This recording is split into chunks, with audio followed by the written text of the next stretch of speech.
Buen día. Nosotros somos el equipo número 4, que está conformado por Arely Carul, Alejandro Chael, Elmi Tinal, Eder Ruiz. Gabriela Mesh. Raúl González. Berenice Gamboa. Y a continuación les vamos a presentar un video que hace referencia al paradigma sociocultural desde el enfoque de Lev Vygotsky. Comenzamos.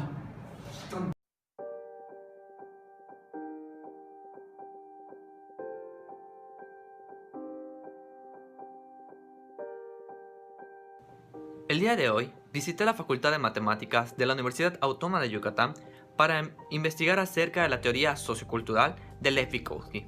Para ello, he entrevistado a algunos docentes y expertos sobre el tema. A continuación, les mostraré estas pláticas y los resultados de esta investigación. Espero sea de su agrado.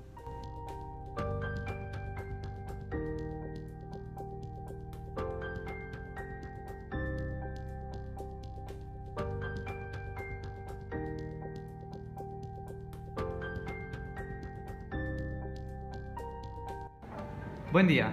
En este documental, en la primera parte, vamos a analizar un poco acerca del paradigma humanista y sociocultural.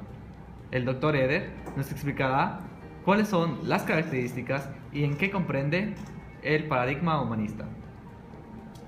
Bueno, el paradigma humanista, como su nombre indica, gira en torno en el hombre. ¿A qué me refiero con esto? Se contemplan tres cosas: el valor de la persona, las potencialidades que ésta puede desarrollar y el entorno en que esta persona vive. Además, podemos observar algunas características en cuanto al rol docente, al rol del alumno y al rol de la evaluación. El docente, ¿cómo tiene que ser un docente dentro de ese paradigma? No tiene que ser autoritario, tiene que ser un motivador y más que nada tiene que estar abierto a cualquier sugerencia en cuanto a sus métodos de enseñanza. En cuanto al rol del alumno, el alumno tiene que ser activo. Tiene que ser un sujeto capaz de analizar su entorno y de actuar respecto al análisis que ya hizo. Y en cuanto al rol de la evaluación, esta tiene un papel muy importante, ya que se toma en cuenta la autoevaluación o la autocrítica, tomando en cuenta la evaluación hacia uno mismo. Y más que nada, tiene que desarrollar las potencialidades de cada persona. Y bien, de este paradigma humanista, ¿quiénes son los principales representantes? Los principales representantes de este paradigma humanista son Pestalozzi y la escuela activa, Froebel y la educación del hombre, Montessori y la educación para el desarrollo humano, Freire y la acción cultural para la libertad, Maslow y su teoría humanista, Carl Rogers la teoría de la personalidad. ¿Y el paradigma humanista es lo mismo que el paradigma sociocultural? La maestra Elmi ha estado realizando investigaciones acerca de este paradigma, así que ella puede responderte a esa pregunta. Sí, claro, con mucho gusto. Mira, el paradigma sociocultural busca entender y mejorar los procesos psicológicos y también socioculturales del individuo. Claro, ¿cómo hace esto? Pues lo hace involucrando el aprendizaje, la psicología, la cultura y la educación. Y bien, ¿cuáles son las características de este paradigma? Mira, este paradigma se caracteriza porque tiene tres ideas pedagógicas fundamentales en las cuales dice que estas son importantes para la significación y la interiorización de los conocimientos. Mira, justo en eso estoy trabajando y te las puedo mencionar. La primera dice que afirma que el desarrollo humano es interdependiente del proceso de aprendizaje. ¿Qué quiere decir esto? Que es muy importante, esta relación es muy importante para que pueda desarrollarse el desenvolvimiento intelectual del individuo. El segundo dice que se basa en el uso de las herramientas como una amplificación de las capacidades de su conciencia. Y la tercera indica que el aprendizaje formal procede del desarrollo intelectual. La principal teoría de este paradigma es la teoría sociocultural. Esta teoría mira las contribuciones que la sociedad le hace al desarrollo que tiene el individuo. Y un papel muy importante en este paradigma es el de la cultura, dado que en esta se desenvuelve el individuo.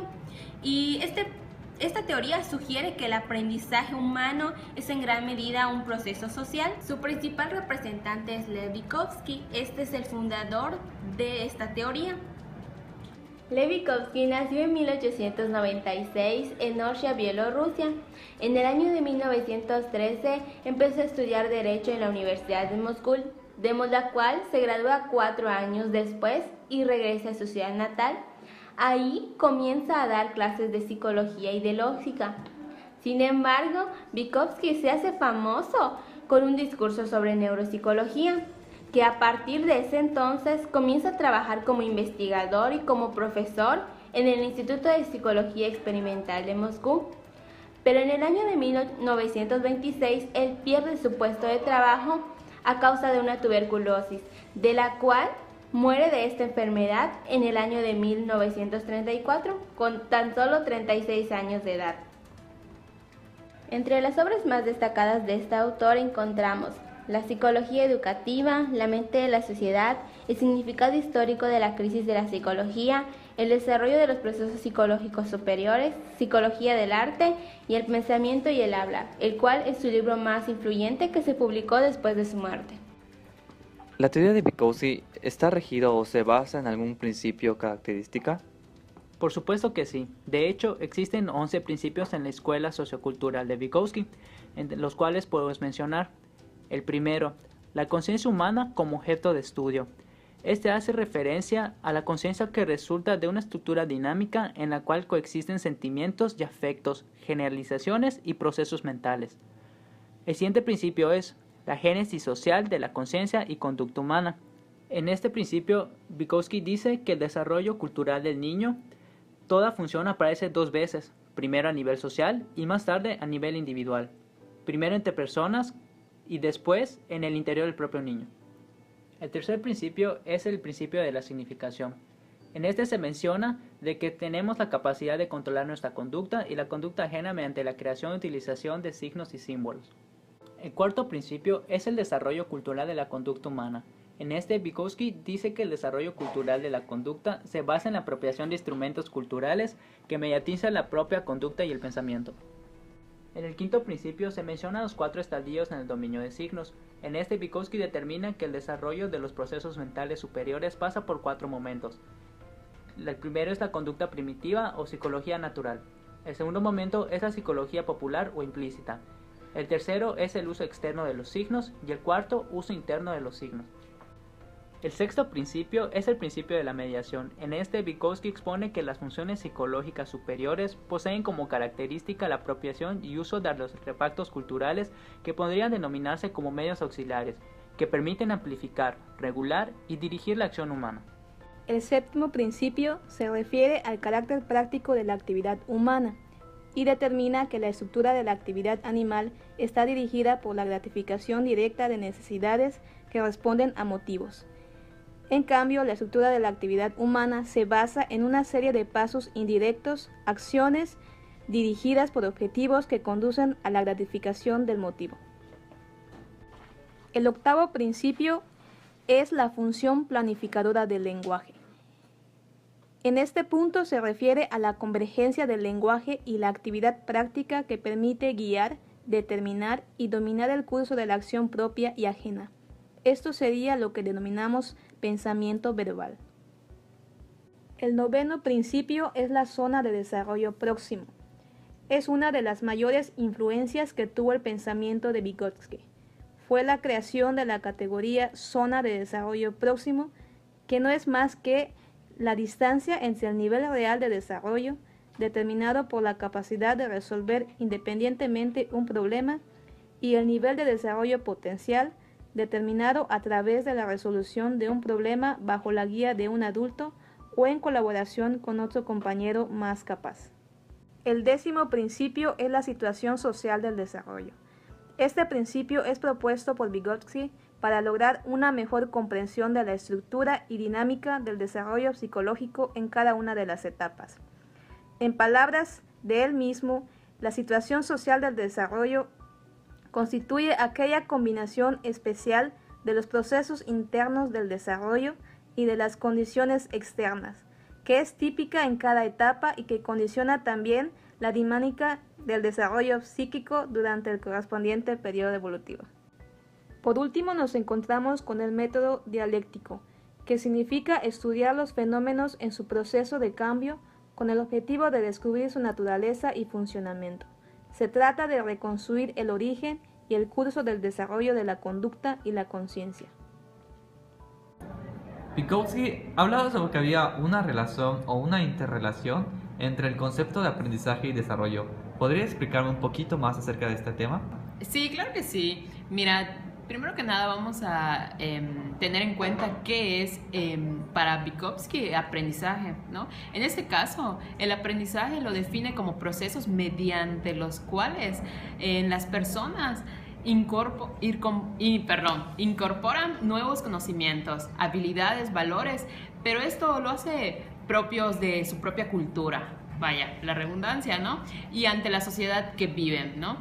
Ahora el desarrollo es la manera psicológica, se podría decir, en el que ellos van desarrollando ciertas habilidades, ¿no? En este caso, él lo deja como en dos planos. En el plano de se puede decir, ante la sociedad, y el plano individual. Ok, teniendo ya en cuenta estos dos conceptos, podemos ya establecer una relación. Esta relación se basa primero en el desarrollo que tiene el individuo ante la sociedad. Luego, mediante este desarrollo, él solo puede ya, vaya la redundancia, puede ya desarrollar sus propios conocimientos, que se convierte en un aprendizaje. ¿Nos podrías explicar cuáles son las características del aprendizaje? Claro que sí. Primero, el aprendizaje no es igual al desarrollo. Y además, el aprendizaje actúa o participa de manera externa al desarrollo. Otra característica es que utiliza los logros del desarrollo en vez de modificarlos. También Vygotsky decía que todo aprendizaje tiene una historia previa. Y la característica fundamental del aprendizaje o de la concepción que tenía Vygotsky del aprendizaje es que se obtiene a través de la interacción con otras personas. En este momento, la maestra Areli nos hablará un poco acerca del papel que juega el contexto social dentro del aprendizaje. Esta teoría remarca mucho la importancia de la relación que existe entre el individuo y la sociedad, ya que necesitamos conocer la cultura de donde crece el individuo, cómo es su alrededor. Asimismo, se plantea que las personas mayores o los adultos tienen esa responsabilidad de compartir los conocimientos con las personas más jóvenes. Entonces, el contexto social viene a ser tan importante porque a partir de el entorno en el que está viviendo el individuo, este mismo va a ir desarrollándose, va a ir adquiriendo diferentes esquemas a partir de lo que está percibiendo. ¿Y el contexto social se divide de algún modo? Sí, se divide en tres fases. Déjame decirte que como el contexto forma parte del proceso de desarrollo del individuo, va a moldear los procesos cognitivos. Entonces, respondiendo a tu pregunta, nivel interactivo inmediato es el primer nivel. Este nivel va a estar conformado por todos los individuos que van a rodear al niño inmediatamente, es decir, en ese momento. El número 2 es el nivel estructural, que como su nombre lo indica, son aquellas estructuras que van a influir de manera importante en el niño, por ejemplo, la familia y la escuela. El punto número 3, que es el nivel cultural o social general, lo conforma toda la sociedad en general que están rodeando al niño. Pero a su vez, esta está conformada por el lenguaje, sistema numérico y la tecnología. Dentro de la teoría del aprendizaje y del desarrollo de Lev Vygotsky, el sujeto o individuo a enseñar juega un papel activo, en el cual es un sujeto que no solamente recibe conocimiento, sino más bien se toma en cuenta su papel psicológico, biológico y social para poderle enseñar. Si no se cuentan estos tres planos, el sujeto no podrá enseñar según la teoría de Lev Vygotsky.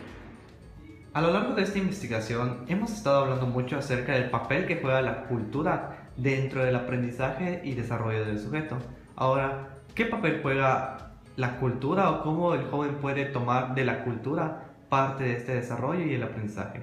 Sí, mira, el proceso de apropiación de la cultura, primero que nada hay que dejar claro que este proceso, el niño no es simple receptor, sino el niño ya va a ser un niño activo. ¿Qué quiere decir esto? Que no solamente va a interactuar con objetos materiales, sino que va a interactuar con personas que están en su entorno social, como pueden ser los profesores, como puede ser su familia, como pueden ser amigos, como pueden ser vecinos. Entonces, estas personas que acabo de mencionar son capaces de darle conceptos al niño que el niño no sabe. Entonces, es ahí donde el niño se apropia de estos conceptos que estas personas en su entorno le van a dar.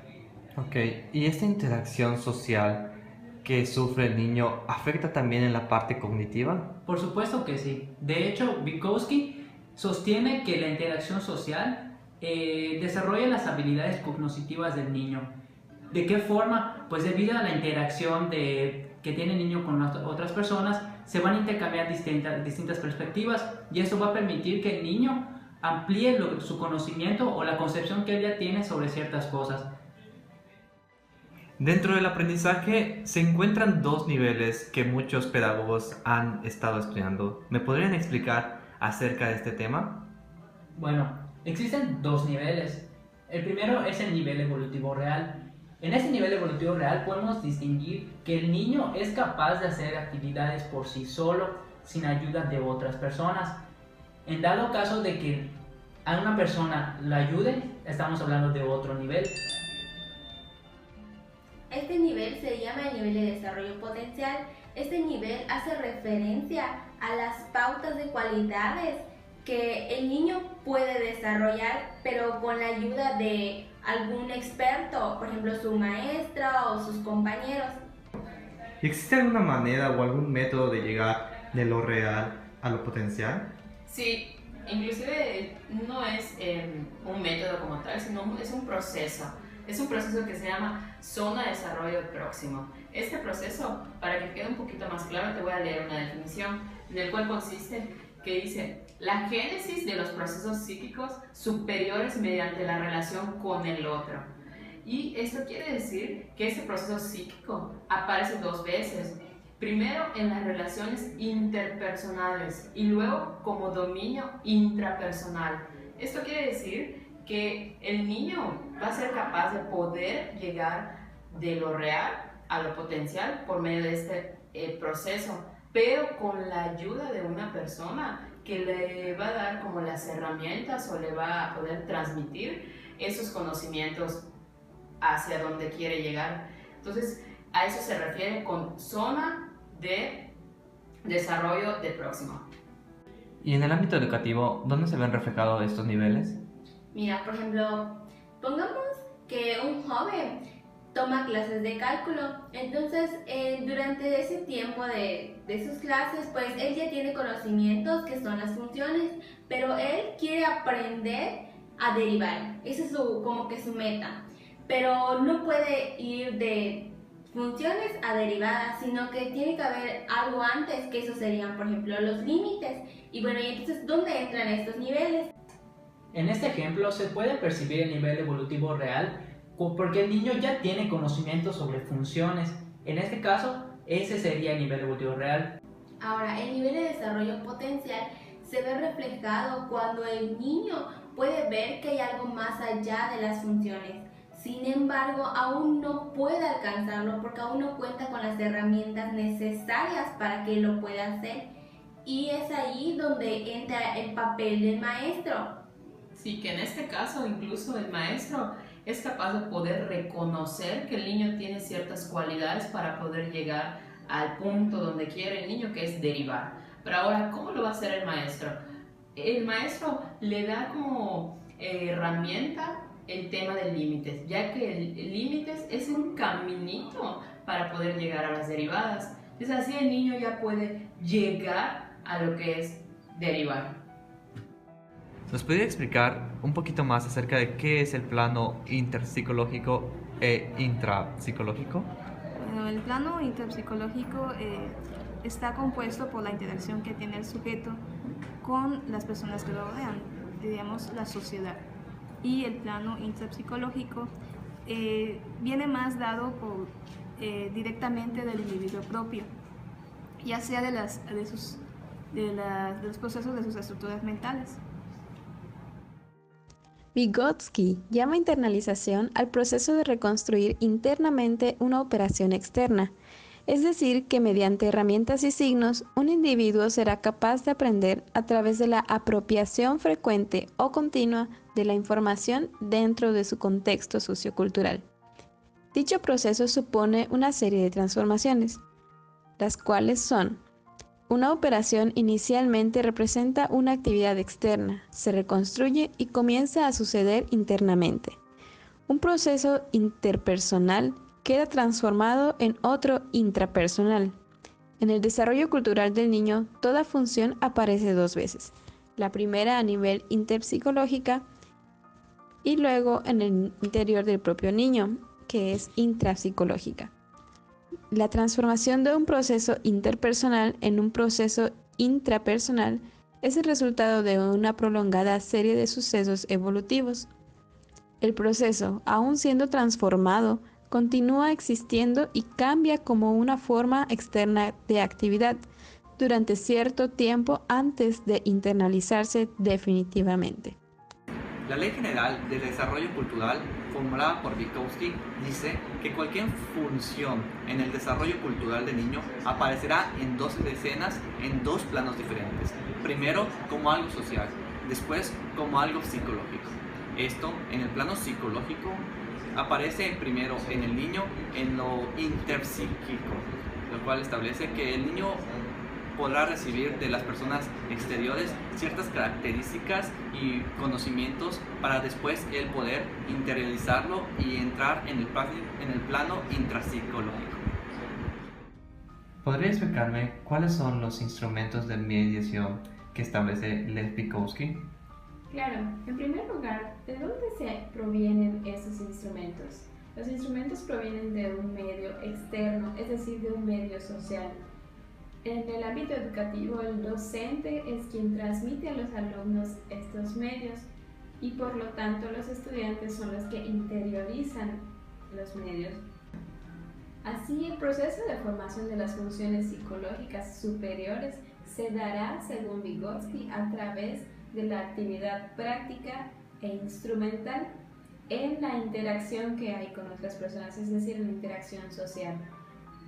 Estos instrumentos se dividen en dos porque van a depender, o sea, esta división se hace debido a la función que tiene cada uno. La herramienta y el signo. La herramienta va a ser ese medio que va a modificar al entorno material, al entorno físico, a diferencia del signo que va a ser el mediador de nuestras acciones. Por lo tanto, va a ser como un constituyente de la cultura, porque en la cultura se puede observar elementos, por ejemplo, del lenguaje, el sistema de mediación, el sistema de lectoescritura. Es por esta razón que se considera un constituyente de la cultura. ¿Me podría explicar cuál es la relación o la interacción que existe del lenguaje con el desarrollo cognitivo? Claro que sí. Primero, el lenguaje es la herramienta psicológica que más influye en el desarrollo cognitivo del individuo, porque primero es el lenguaje que le permite comunicarse con las otras personas. Y también el lenguaje permite exteriorizar el pensamiento, pero sobre todo es a partir del lenguaje que el individuo va construyendo sus esquemas mentales acerca del mundo que lo rodea. Lev dice que el lenguaje es el que guía, determina y domina la acción del individuo y distingue tres etapas en las que esta situación se presenta. Está la etapa del habla social, la etapa del habla egocéntrico y la etapa del habla interior. En la etapa del habla social es donde el niño solo utiliza el lenguaje para comunicarse. En esta etapa, el lenguaje y el pensamiento actúan de manera independiente. En la etapa del habla egocéntrica es cuando el niño utiliza el habla solamente para él, es decir, lo utiliza de manera privada. Poniendo un ejemplo, cuando el niño intenta resolver alguna tarea y en ese momento pues se habla solamente para él, pero este lenguaje lo hace de manera verbal. Por último está la etapa del habla interna o interior, que es cuando el niño utiliza el habla para dirigir su conducta y su pensamiento. En esta etapa se puede presentar cuando el niño intenta resolver un problema, pero ya utiliza su pensamiento, ¿no?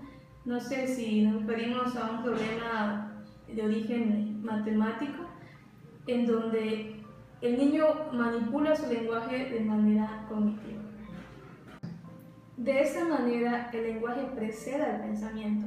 Entonces, el lenguaje es la clave principal para el desarrollo cognitivo. Buen día. En el ámbito de la educación, ¿cuál es el efecto que causa la cultura dentro del aprendizaje del individuo?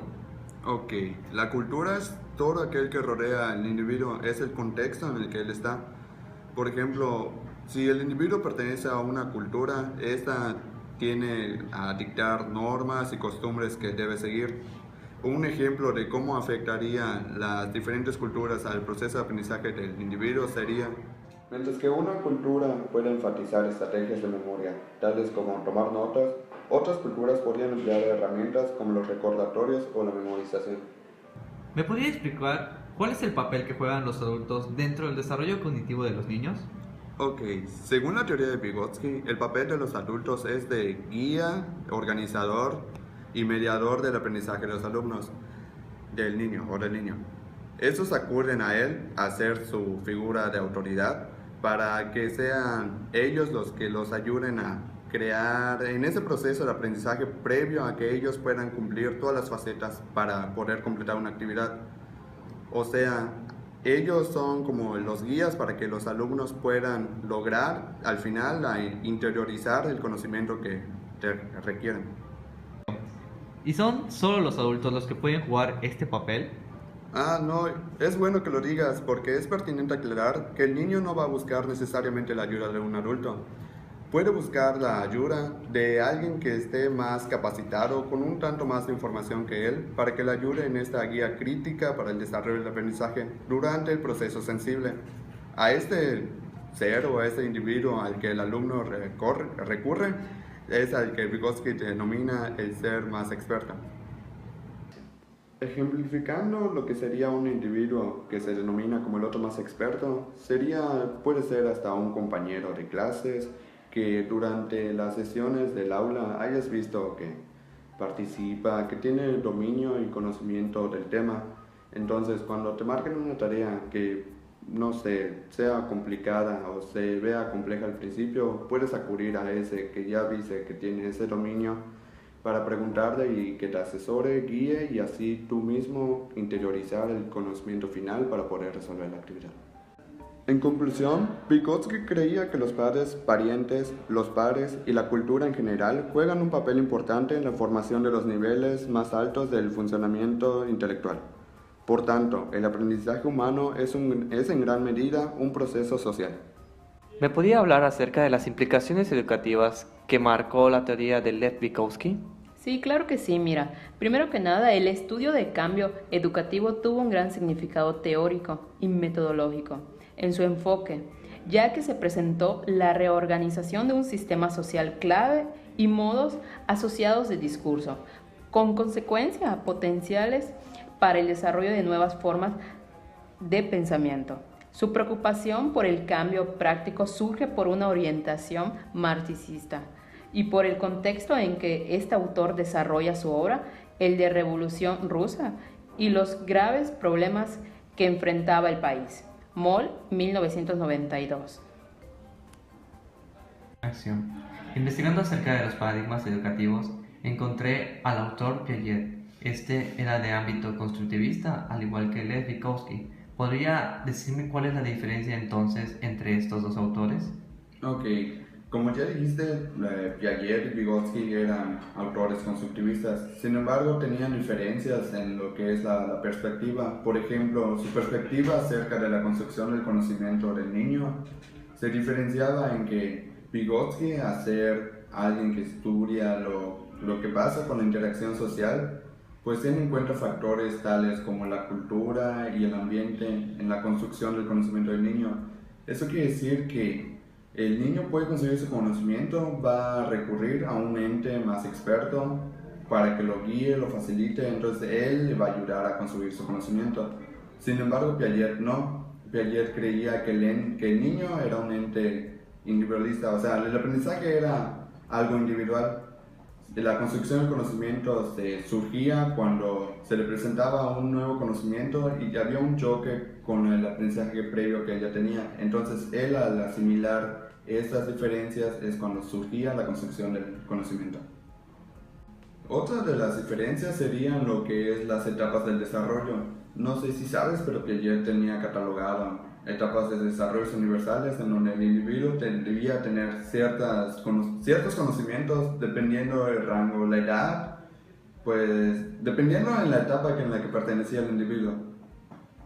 Pero para Vygotsky eso no era posible, ya que a él, al ser el conocimiento algo social, entonces tenía en cuenta la diferencia de culturas.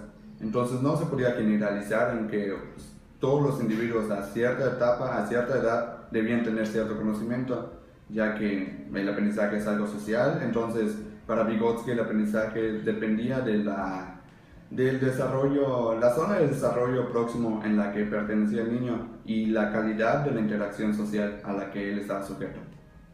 Una tercera diferencia es en el papel del lenguaje en el aprendizaje y el desarrollo del niño.